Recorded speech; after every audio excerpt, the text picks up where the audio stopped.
সবাইকে স্বাগত দীপ্ত সংবাদে। সাথে রয়েছে দোলা ডলরের। শুরুতেই জানাবো সংবাদ শিরোনাম। নেপালে বন্যা ও ভূমিধসে নিহতের সংখ্যা 350 ছাড়িয়েছে। এখনও নিখোঁজ 1,500-এরও বেশি মানুষ। নদীতে ধ্বংসাবশেষ আটকে থাকায় ফের বন্যার শঙ্কা। মক্কা চুক্তিতে যোগদানের প্রস্তাব এলে ইতিবাচকভাবে দেখবে সরকার, বললেন পররাষ্ট্রমন্ত্রী। এই চুক্তি নিয়ে কারো শ্বাসকষ্টে ভোগার প্রয়োজন নেই, মত জামায়াত আমিরের। 1 সেপ্টেম্বর থেকে টাকা তুলতে পারবেন সম্মিলিত ইসলামী ব্যাংকের গ্রাহকরা। এতে ব্যাংক ব্যবস্থার প্রতি গ্রাহকের আস্থা বাড়বে, জানালেন অর্থনীতিবিদেরা।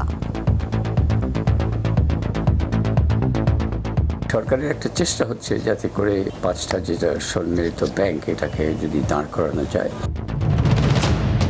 দেশে ফিরেছে সৌদিতে অগ্নিকাণ্ডে নিহত 9 জনের মরদেহ। বাকরুদ্ধ স্বজনেরা, যত দ্রুত সম্ভব বাকি 7 মরদেহ ফিরিয়ে আনা হবে, বললেন পররাষ্ট্র প্রতিমন্ত্রী। আরও 7 জনের ডেড বডি এখনো আনা বাকি আছে, তাদের শনাক্ত চলছে। 50তম মৃত্যুবার্ষিকীতে জাতীয় কবি কাজী নজরুলের প্রতি বিনম্র শ্রদ্ধা। অসাম্প্রদায়িক বাংলাদেশ গড়তে নজরুল চর্চা বাড়ানোর আহ্বান বিশিষ্টজনদের। নজরুল ছিলেন অলওয়েজ এগেইনস্ট এস্টাবলিশমেন্ট, যে এস্টাবলিশমেন্ট মানুষে মানুষে বৈষম্য সৃষ্টি করে, তার অধিকার প্রতিষ্ঠায় বাধা সৃষ্টি করে, সেই এস্টাবলিশমেন্টের বিরুদ্ধে। ফিফা আসিয়ান কাপ সামনে রেখে বাংলাদেশ দলের ক্যাম্প শুরু। কাল থেকে পুরোদমে অনুশীলন। 28 সদস্যের প্রাথমিক দলে নেই কোনো প্রবাসী ফুটবলার।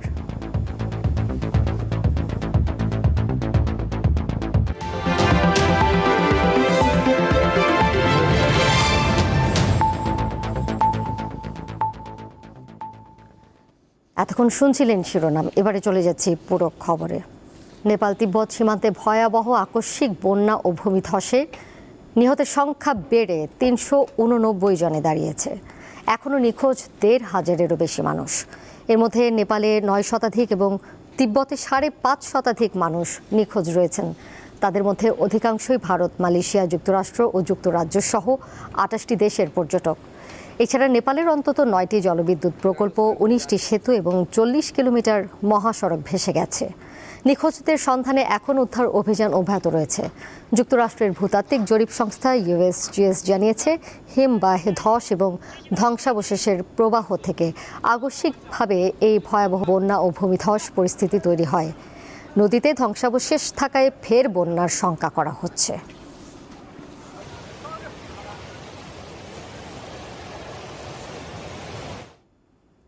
ভূমিকম্প নয়, মূলত হিমবাহ ধস ও ধ্বংসাবশেষের তীব্র স্রোত থেকেই নেপালের আকস্মিক বন্যা ও দুর্যোগের সূত্রপাত, বলছে দেশটির কর্তৃপক্ষ ও যুক্তরাষ্ট্রের ভূতাত্ত্বিক জরিপ সংস্থা USGS।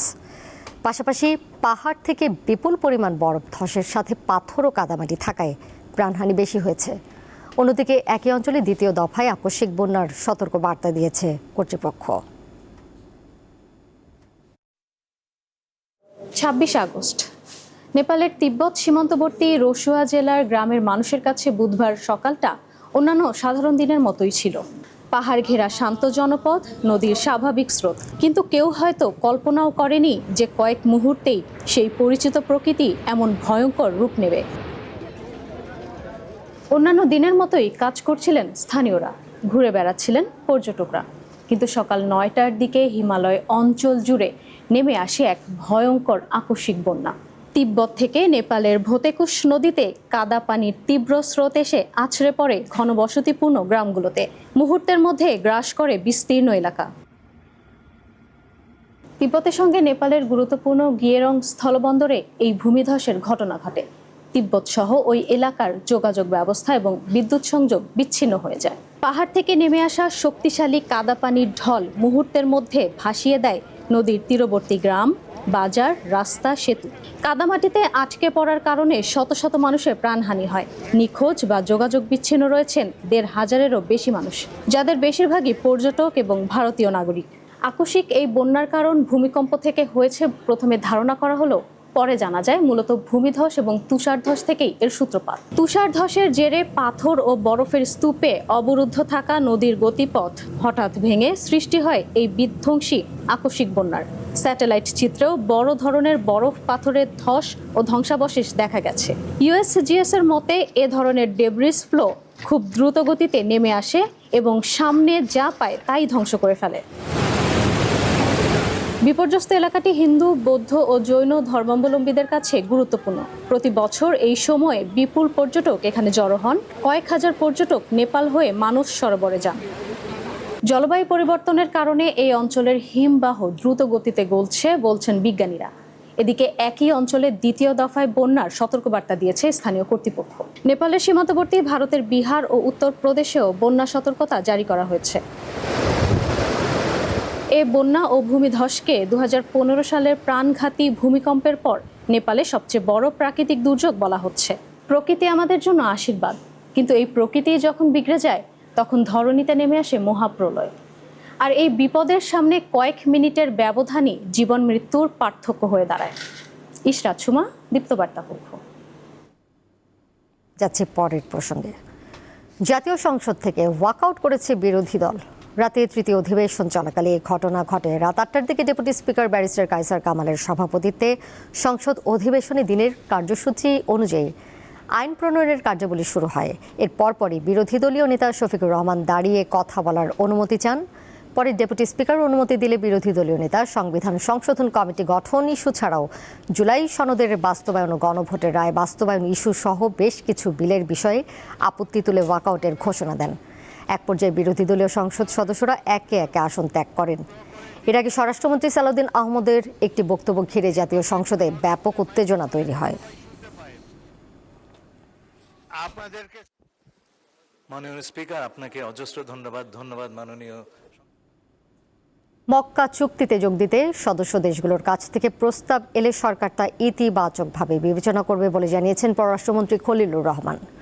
বৃহস্পতিবার জাতীয় সংসদে প্রশ্নোত্তর পর্বে তিনি কথা বলেন। চুক্তিটি বিশ্ব মুসলিম সমাজের আত্মরক্ষার ব্যবস্থা বলেও মন্তব্য করেন তিনি। গত 7 আগস্ট মক্কা যৌথ প্রতিরক্ষা চুক্তিতে স্বাক্ষর করে সৌদি আরব, তুরস্ক ও পাকিস্তান। পশ্চিম এশিয়ায় যুদ্ধ ও সামরিক উত্তেজনার মধ্যে 3 দেশের নিরাপত্তা ও সহযোগিতা আরও শক্তিশালী করাই চুক্তির মূল লক্ষ্য। যেখানে জোটভুক্ত যে কোনো একটি দেশের ওপর হামলা হলে তা সবার ওপর হামলা বলেই গণ্য হবে। এই চুক্তি নিয়ে গত কয়েকদিন ধরে দেশ জুড়ে চলছে নানা আলোচনা। সোমবার পররাষ্ট্র প্রতিমন্ত্রী হিসেবে যোগ দিয়ে হুমায়ুন কবির জানান, ঢাকার পক্ষ থেকে এই চুক্তিতে অংশগ্রহণের বিষয়ে আগ্রহ প্রকাশ করা হয়েছে। এমন হয় যে ইসলামিক নেশনস এর মধ্যে একটা সিকিউরিটি প্যাক্ট হয়, তাহলে এখানে তো আর অস্বাভাবিক না যাওয়া। বৃহস্পতিবার জাতীয় সংসদের প্রশ্নোত্তর পর্বে এ বিষয়ে জানতে চান স্বতন্ত্র সংসদ সদস্য রুমিন ফারহানা। মাননীয় মন্ত্রী কি বলবেন যে এখানে বাংলাদেশের সুবিধাটা কি হবে এই প্যাক্টে যুক্ত হলে? জবাবে পররাষ্ট্রমন্ত্রী জানান, এটা নির্ভর করছে জোটের সদস্যদের ইচ্ছার উপর। এতে যোগদান করার বিষয়টি এখনো আসেনি, কারণ এটা নির্ভর করছে যারা এই প্যাক্টের সদস্য তাদের অভিপ্রায়ের উপর। তারা যদি অভিপ্রায় প্রকাশ করেন বাংলাদেশকে এই প্যাক্টে নেবার জন্য, তাহলে পরে আমরা নিশ্চয়ই সেটা ইতিবাচকভাবে বিবেচনা করব। চুক্তিটি বিস্তৃত হলে বিশ্ব মুসলিম সমাজের কল্যাণ হবে বলেও মনে করেন তিনি। এটা হচ্ছে বিশ্ব মুসলিম সমাজের আত্মরক্ষার একটি ব্যবস্থা এবং এটা আমাদের পরিবারের, মুসলিম পরিবারের আভ্যন্তরীণ বিষয়। সুতরাং এটা নিয়ে কারো অন্যান্যদের উদ্বেগের কোনো অবকাশ নাই। এদিকে ফেসবুক পোস্টে মক্কা চুক্তি নিয়ে নিজেদের অবস্থান পরিষ্কার করেছেন জামায়াতের আমির শফিকুর রহমান। বলেন, দেশ ও জাতির স্বার্থে বাংলাদেশ কোনো সিদ্ধান্ত নিলে তাতে অন্য কারো শ্বাসকষ্টে ভোগার প্রয়োজন নেই। শিউলি শবনম, দীপ্ত সংবাদ, ঢাকা। সম্মিলিত ইসলামী ব্যাংকের অধীনে একীভূত হওয়া 5 ব্যাংকের ব্যক্তি আমানতকারীরা প্রয়োজন অনুযায়ী তাদের মূল টাকা তুলতে পারবেন। আগামী 1 সেপ্টেম্বর থেকে এই টাকা তুলতে পারবেন গ্রাহকরা। আর লভ্যাংশ নিতে চাইলে মেয়াদি আমানতের নিয়ম মেনে ক্রেতারা তা পাবেন বলে জানিয়েছে কেন্দ্রীয় ব্যাংক। অন্তর্বর্তী সরকারের মেয়াদে এক্সিম ব্যাংক, ফার্স্ট সিকিউরিটি ইসলামী ব্যাংক, গ্লোবাল ইসলামী ব্যাংক, ইউনিয়ন ব্যাংক ও সোশ্যাল ইসলামী ব্যাংক একীভূত হয়ে গঠিত হয় সম্মিলিত ইসলামী ব্যাংক। সম্প্রতি সংসদে অর্থমন্ত্রী আমানতকারীদের মুনাফার ওপর কোনো ধরনের হেয়ার কাট থাকবে না বলে ঘোষণা দিলেও এ বিষয়ে আমানতকারীদের মধ্যে কিছু অস্পষ্টতা ছিল। এমন বাস্তবতায় আমানতকারীদের মুনাফার ওপর কোনো ধরনের হেয়ার কাট থাকবে না বলেই কেন্দ্রীয় ব্যাংকের পক্ষ থেকে জানানো হয়েছে। তবে সেক্ষেত্রে মেয়াদি আমানতের নিয়ম মেনে ক্রেতারা লভ্যাংশ পাবেন। আগামী 1 সেপ্টেম্বর থেকে সম্মিলিত 5 ইসলামী ব্যাংক থেকে আমানতকারীরা তাদের গচ্ছিত অর্থ তুলতে পারবেন। তবে কোন ধরনের আমানতকারীরা এই অর্থ তুলতে পারবেন বিস্তারিত আপনাদের জানাবো। ব্যক্তি আমানতকারীরা আল ওয়াদিয়া, চলতি হিসাব মুতারাবা, সঞ্চয় হিসাব ও মুতারাবা মেয়াদি আমানতের মূল অর্থ প্রয়োজন অনুযায়ী তুলতে পারবেন। 1 সেপ্টেম্বর থেকে আসলে যেটা দেওয়া হবে সেটা একেবারে নতুন একটা প্রক্রিয়া। কেউ যদি মনে করে যে আমি আমার টাকাটা শুধুমাত্র প্রিন্সিপালটা আমি নিয়ে আমি চলে যাব, তাহলে তাকে এটা দেওয়া হবে। এবং সেই হিসেবে এই ধরনের এটা শুধুমাত্র ব্যক্তি অ্যাকাউন্টগুলোকেই প্রদান করা হবে। ব্যক্তি আমানতকারীদের জন্য ব্যাংকটি স্বাভাবিক লেনদেনের পরিধি আরও বাড়বে বলে আশা করছে কেন্দ্রীয় ব্যাংক। আমানতকারীরা যদি মনে করেন যে আমরা শুধু প্রিন্সিপাল, আমরা সুদ সহ নেব, তাহলে তাদেরকে ওই স্কিমে যেভাবে বলা আছে সেই স্কিম হিসাবে ওনাদেরকে যেতে হবে। অর্থনীতিবিদরা সরকারের এই উদ্যোগকে স্বাগত জানিয়েছেন। জানান এতে ব্যাংক ব্যবস্থার প্রতি গ্রাহকের আস্থা বাড়বে। উদ্যোগটা পজিটিভ ওই দিক থেকে যে ব্যাংকিং সিস্টেমের উপরে একটু ভরসা এবং ট্রাস্টটা একটু ফিরে আসবে আস্তে আস্তে করে। বিশেষ করে সরকারের একটা চেষ্টা হচ্ছে যাতে করে 5টা যেটা সম্মিলিত ব্যাংক এটাকে যদি দাঁড় করানো যায়। প্রায় 35,000 কোটি টাকা মূলধন নিয়ে গঠিত সম্মিলিত ইসলামী ব্যাংক বর্তমানে দেশের সর্ববৃহৎ ও একমাত্র সরকারি মালিকানাধীন ইসলামী ব্যাংক। ব্যাংকটির কার্যক্রম দ্রুত স্বাভাবিক করতে প্রয়োজনীয় পদক্ষেপ নেওয়া হবে বলে জানিয়েছে কেন্দ্রীয় ব্যাংক। শাহরিয়ার ইমন, দীপ্ত সংবাদ, ঢাকা। সৌদি আরবে অগ্নিকাণ্ডে নিহত 9 জনের মরদেহ দেশে ফিরেছে। বিকেলে মরদেহগুলো হজরত শাহজালাল আন্তর্জাতিক বিমানবন্দরে পৌঁছায়। বাকি 7 প্রবাসীদের মরদেহ যত দ্রুত সম্ভব ফিরিয়ে আনা হবে বলে জানিয়েছেন পররাষ্ট্র প্রতিমন্ত্রী শামা ওবায়েদ। 8 মাসের ছোট্ট শিশু তাশরিফ চারদিকে তাকিয়ে হয়তো বাবাকেই খুঁজছে। তবে ও বুঝতেই পারছে না বাবা এসে তাকে আর কোলে নেবে না। সে তো কফিন বন্দি। এখন কি হবে? এখন সরকার যদি পাশে দাঁড়ায়, একটা বাচ্চা আছে 8 মাস বয়স, বাচ্চাটার জন্য যদি সরকার কিছু পাশে দাঁড়ায় থাকে।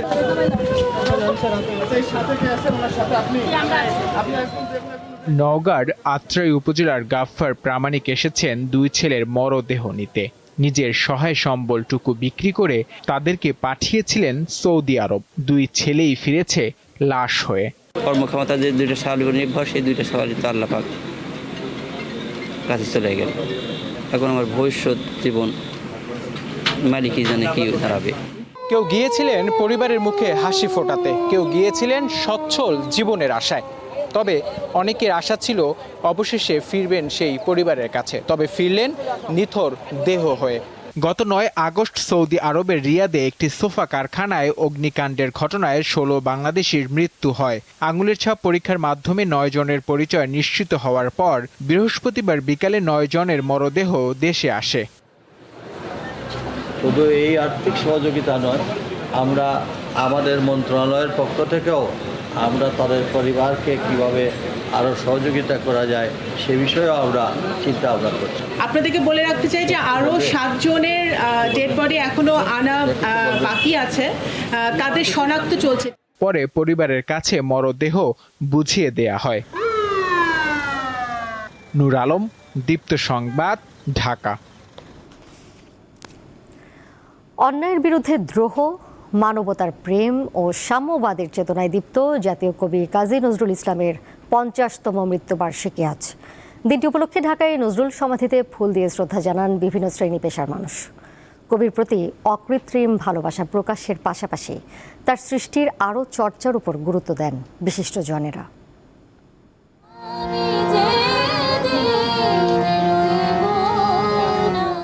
জাতীয় কবি কাজী নজরুল ইসলাম বাঙালির মানসপটে এক অবিচ্ছেদ্য নাম।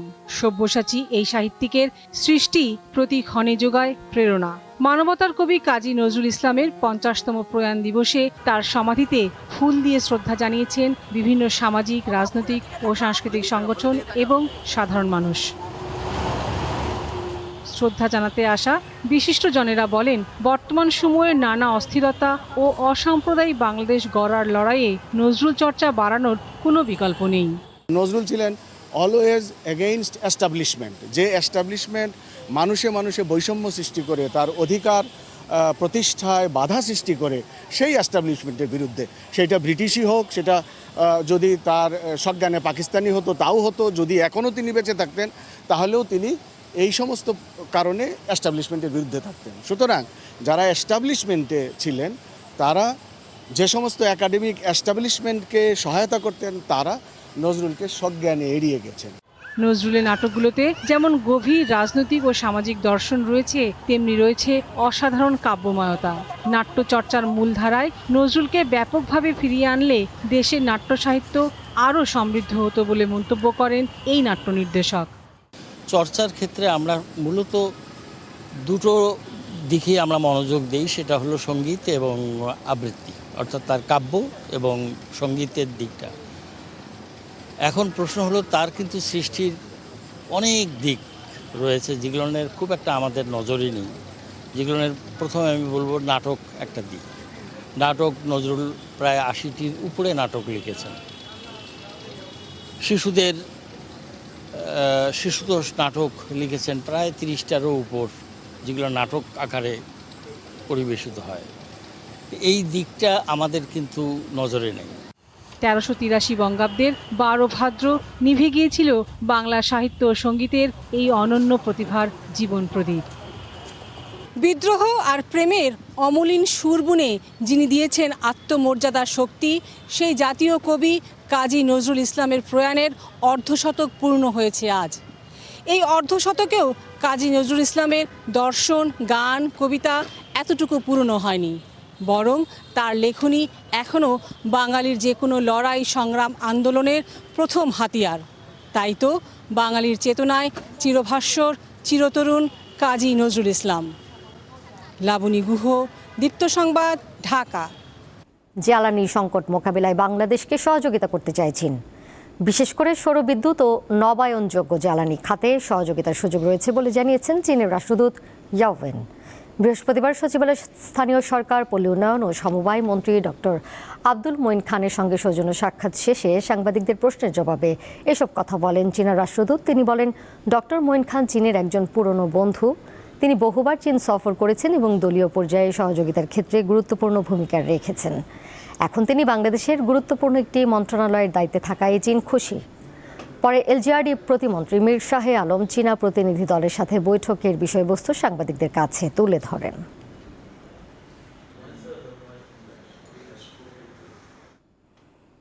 জুলাই গণঅভ্যুত্থানের মানবতা বিরোধী অপরাধের মামলায় সাবেক স্বরাষ্ট্র সচিব জাহাঙ্গীর আলম ও সাবেক যুগ্ম সচিব ধনঞ্জয় কুমার দাসের বিরুদ্ধে আনুষ্ঠানিক অভিযোগ আমলে নিয়েছে ট্রাইব্যুনাল। বৃহস্পতিবার আন্তর্জাতিক অপরাধ ট্রাইব্যুনাল ২ এই অভিযোগ আমলে নিয়ে পরবর্তী শুনানির জন্য ২০ সেপ্টেম্বর দিন ধার্য করে।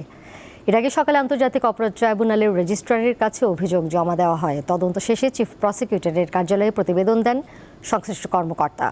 প্রসিকিউটর গাজী তামিম জানান, জুলাই আন্দোলনে মানবতা বিরোধী অপরাধের মামলা আমলে নিয়েছে ট্রাইব্যুনাল। সকালে কারাগার থেকে সাবেক স্বরাষ্ট্র সচিব জাহাঙ্গীর আলমকে ট্রাইব্যুনালে হাজির করা হয়। ২০২৪ সালের ৫ আগস্ট সরকার পতনের পর গ্রেপ্তার হন তিনি। সাবেক যুগ্ম সচিব ধনঞ্জয় কুমার দাস পলাতক রয়েছেন।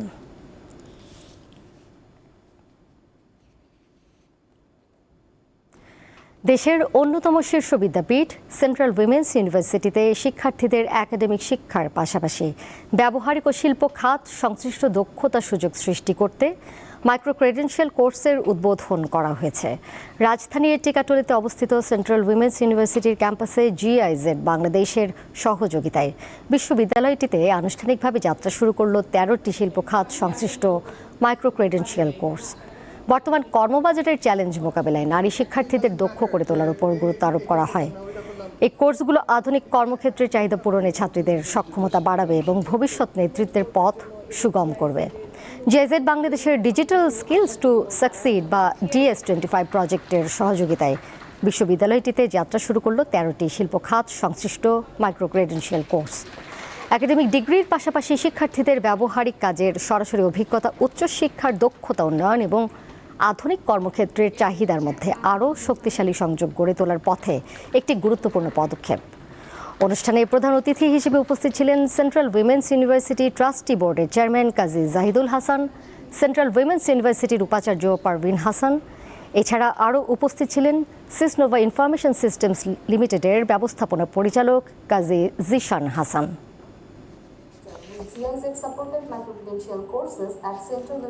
খেলার খবর। ফিফা আসিয়ান কাপ সামনে রেখে শুরু হয়েছে জাতীয় ফুটবল দলের ক্যাম্প। তবে হামজা চৌধুরী, সমিত সোম, তারিক কাজী, ফাহমিদুল সহ কোনো প্রবাসী ফুটবলারের নাম নেই ডুলির ঘোষিত প্রাথমিক তালিকায়। অবশ্য এটিকে দল থেকে বাদ পড়া হিসেবে দেখছে না বাফুফে। জাতীয় দলের ম্যানেজমেন্ট কমিটির সদস্য জানান, প্রবাসী ফুটবলাররা তাদের সুবিধা অনুযায়ী দলের সাথে যুক্ত হতে পারবেন। কাল মাঠের অনুশীলন শুরু করবেন খেলোয়াড়রা। আগামী 24 সেপ্টেম্বর ইন্দোনেশিয়ায় শুরু হবে ফিফা আসিয়ান কাপ।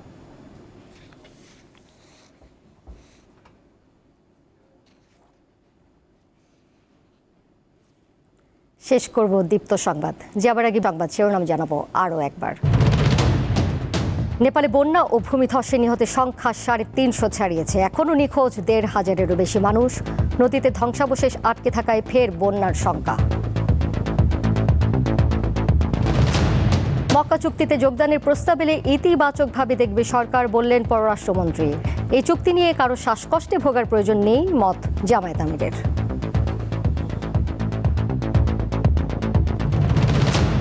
1 সেপ্টেম্বর থেকে টাকা তুলতে পারবেন সম্মিলিত ইসলামী ব্যাংকের গ্রাহকরা। এতে ব্যাংক ব্যবস্থার প্রতি গ্রাহকের আস্থা বাড়বে, জানালেন অর্থনীতিবিদেরা। সরকারের একটা চেষ্টা হচ্ছে যাতে করে 5টা যেটা সম্মিলিত ব্যাংক, এটাকে যদি দাঁড় করানো যায়। দেশে ফিরেছে সৌদিতে অগ্নিকাণ্ডে নিহত 9 জনের মরদেহ। বাকরুদ্ধ স্বজনেরা। যত দ্রুত সম্ভব বাকি 7 মরদেহ ফিরিয়ে আনা হবে, বললেন পররাষ্ট্র প্রতিমন্ত্রী। আরও 7 জনের ডেড বডি এখনো আনা বাকি আছে, তাদের শনাক্ত চলছে। 50তম মৃত্যুবার্ষিকীতে জাতীয় কবি কাজী নজরুলের প্রতি বিনম্র শ্রদ্ধা। অসাম্প্রদায়িক বাংলাদেশ গড়তে নজরুল চর্চা বাড়ানোর আহ্বান বিশিষ্টজনদের।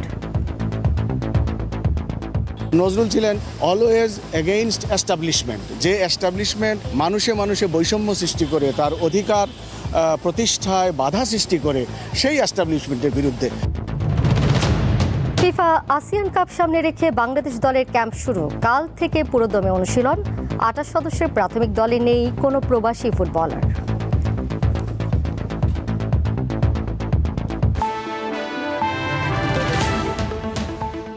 এই ছিল এখনকার মতো, আর এরই সাথে বিদায় নিচ্ছি আমি দোলা ডলরেস। আর তথ্য এবং বিনোদনের নানা খবর জানতে যুক্ত থাকুন দীপ্ত ডিজিটাল প্ল্যাটফর্মে। সবাইকে ধন্যবাদ এতক্ষণ সাথে থাকার জন্য।